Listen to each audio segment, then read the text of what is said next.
Welcome back to Legends May Live. I'm Drew, and today's story is about a case that would baffle investigators and draw interest worldwide. A tale of mystery, science, and the supernatural, with no clear beginning and no known end. A brief note before we get started. All of our episodes are based on true or allegedly true stories. Some gaps may be filled in here or there. There may be conflicting sources, so just take this as a fun experience and not a documentary. One summer, a young boy is hiking a hillside in Niterói, Brazil. As he starts to come over a ridge, something catches his eye. Two figures lying in the grass, still as stone. Curious what they're doing, he makes his way over, and when he gets close, what he found would lead to questions of conspiracy, paranormal, and unusual science.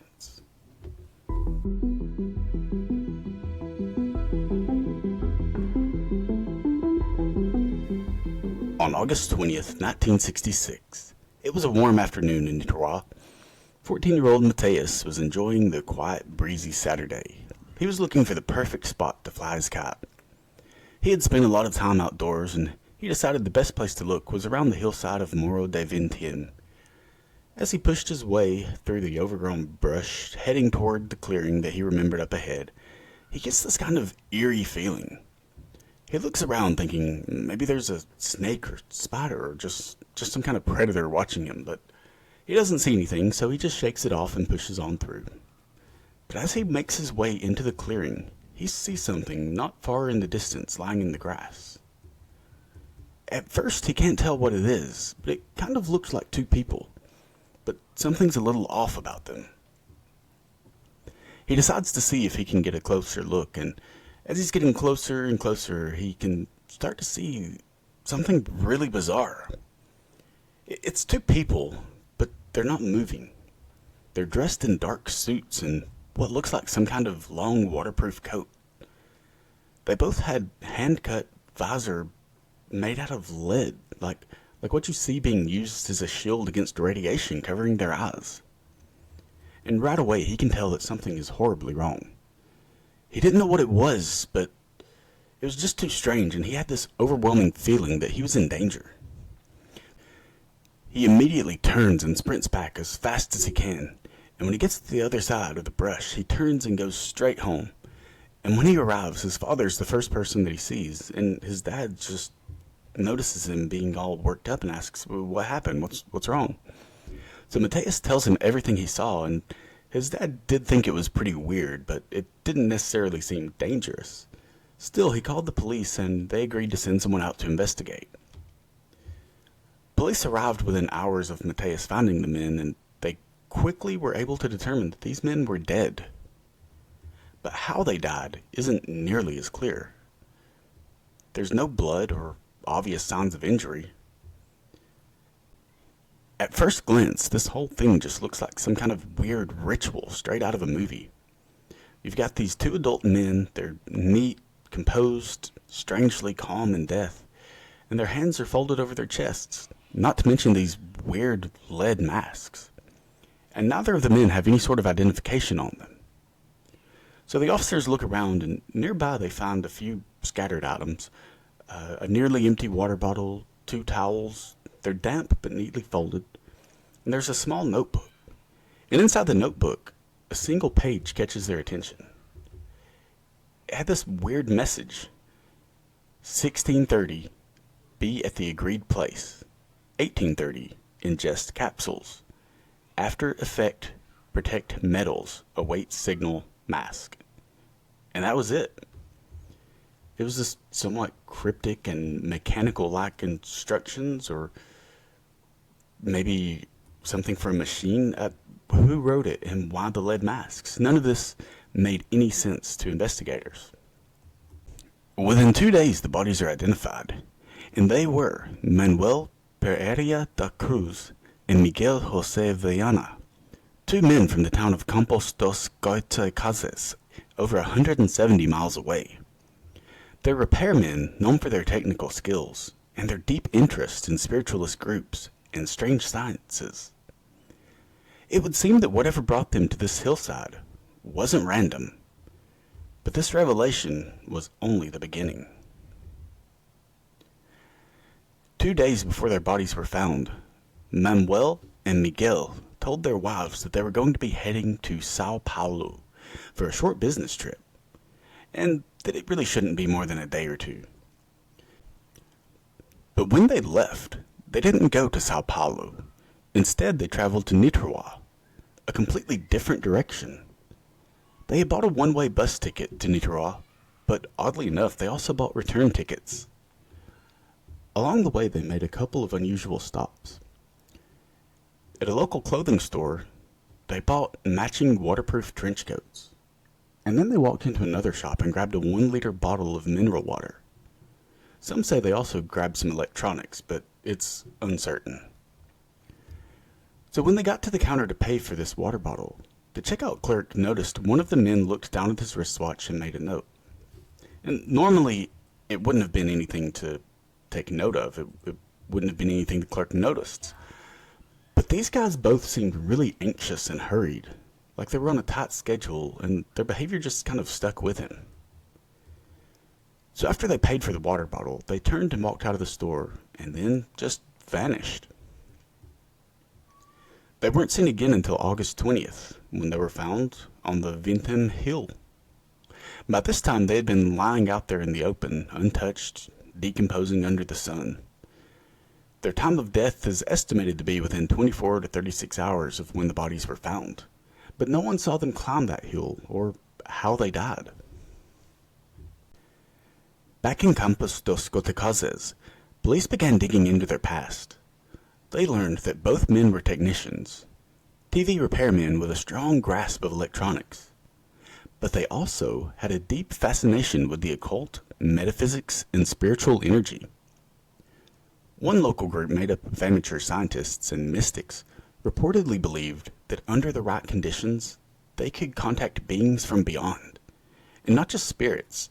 Some believed that they were able to communicate with extraterrestrial intelligences. Others claimed that they could manifest blinding lights and feel an overwhelming energy course through their bodies. Both Miguel and Manuel were known to experiment with those ideas. In fact, this wasn't even their first time. Months earlier, a friend of theirs had been hospitalized after a failed experiment. He claimed to have seen a blinding light, then collapsed, disoriented, and incoherent. Later, he admitted that they were testing a device to receive messages, but he wouldn't say from who. So now police started asking themselves the hard questions. Were these men performing another experiment? What were they hoping to see or hear? And what was in the capsules? But the answers come slowly, and not all of them are helpful. The coroner's report reveals no clear signs of trauma or foul play, but it doesn't reveal the cause of death either. And the reason? Well, the autopsies were delayed by several days after the bodies were found. This was partly due to jurisdictional or bureaucratic holdups. So because of that, the internal organs, the heart, liver, stomach, they had decomposed too much, and the toxicology report was impossible to run. So now no one could say what was in those capsules. Whatever they ingested is gone along with any answers. But there's one more wrinkle. An unidentified man is mentioned in several witness accounts. He was reportedly seen outside a bar near a restaurant in Niterói on August 17th, the same day that Miguel and Manuel arrived in town. Local witnesses, including the bar owner and patrons, described seeing the two men in the company of a third. He was reportedly speaking with Miguel and Manuel, who seemed to be listening intently. All three looked very serious, like this was more related to business or instructions than just old friends catching up. But this third person, who may have given them instructions or the capsules themselves, who was he? Police had no name, no reliable description, and a trail that quickly hit a dead end. The third man was little more than a rumor of someone who knew more than he was willing to say. So now, investigators were left with a grim picture. Two men gone on a mysterious trip, wearing matching coats and lead masks. There's a cryptic note and death without a mark or sound. Was this a ritual? A test? A failed experiment? Or were they trying to escape something, only to find that whatever they were running from had already arrived? As investigators dig deeper, they were left with two big questions. What were the instructions for, and why did these men die? The first theory is the most obvious: suicide. Some believe that Miguel and Manuel willingly took their own lives as part of a spiritualist ritual. The note, the lead masks, the precise timeline, it all points to preparation. But this wasn't a typical suicide. There were no weapons, no signs of poison packaging, no goodbye letters, and no known motive. And perhaps strangest of all, they bought return tickets as if they expected to come back home. But if suicide wasn't the case, then that leads us to theory 2, a metaphysical experiment. Grant's family told police that the men believed in spiritual energy, telepathic contact, and astral projection. They followed obscure manuals and believed that under specific conditions, certain vibrations, times of day, or celestial alignments, that they could reach other planes of existence. The masks may have been a way to protect their eyes from the blinding spiritual light during their experience. The note may be a countdown, step-by-step instructions to prepare the mind and body. And the towels, some believe that they were used to reduce sweating or contain electrical current during the meditation. But the third theory is darker. Some people believe that they were duped, that they were manipulated into performing the ritual by someone they trusted. The third man, who witnesses say Miguel and Manuel were seen talking to outside the bar just hours before their deaths. That person was never found, and some suspect that may have had a hand in giving them the capsules and telling them what to do. Were they part of a scam, an initiation, or just a target for homicide? There's one more theory, one that lives more in the margins, but still refuses to die. Some believe that Miguel and Manuel believed that they were building a communication device, not to talk to spirits, but to talk to something out there. If they were trying to protect metals and await a signal, maybe they were preparing for a moment of contact, one that would never arrive, or worse, one that did, and cost them their lives. Whatever theory you choose, none of them explain everything. Why the precise times in the note? Why ingest unknown capsules in the middle of nowhere? Why prepare with no follow-up plan? And most baffling of all, or at least most frustrating, why leave behind no real evidence of what actually happened, no clear blueprint? Sometimes in mystery, the details create clarity, but here it's like every new detail feels like a trapdoor, a layer of understanding that leads only to more confusion. And still, one truth remains. Miguel and Manuel didn't stumble into death. They walked toward it, prepared, deliberate, eyes covered, waiting for a signal no one else could see. Days turned into weeks. Leads quickly dried up, and the trail went cold. Police interviewed everyone. Friends, family, even spiritualist circles from other cities. They found more rumors than facts. There were whispers of experiments, talk of contact with other realms, but nothing concrete. And the third man, gone, if he ever existed at all.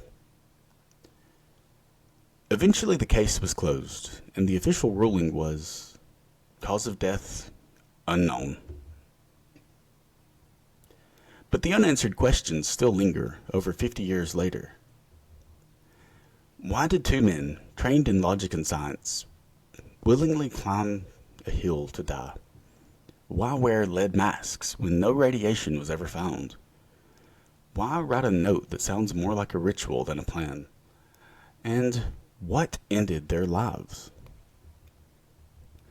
Some believe they experienced a vision. Some think they were testing a device that had failed. Others think they were simply tricked by someone with more sinister plan. But no one knows for sure.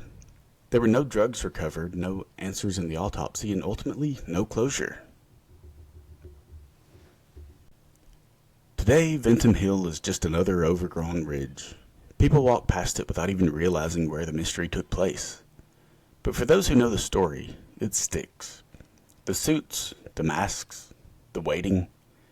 It feels like they were trying to reach something. A force, a signal, a presence. And whether it came or not, we'll never know.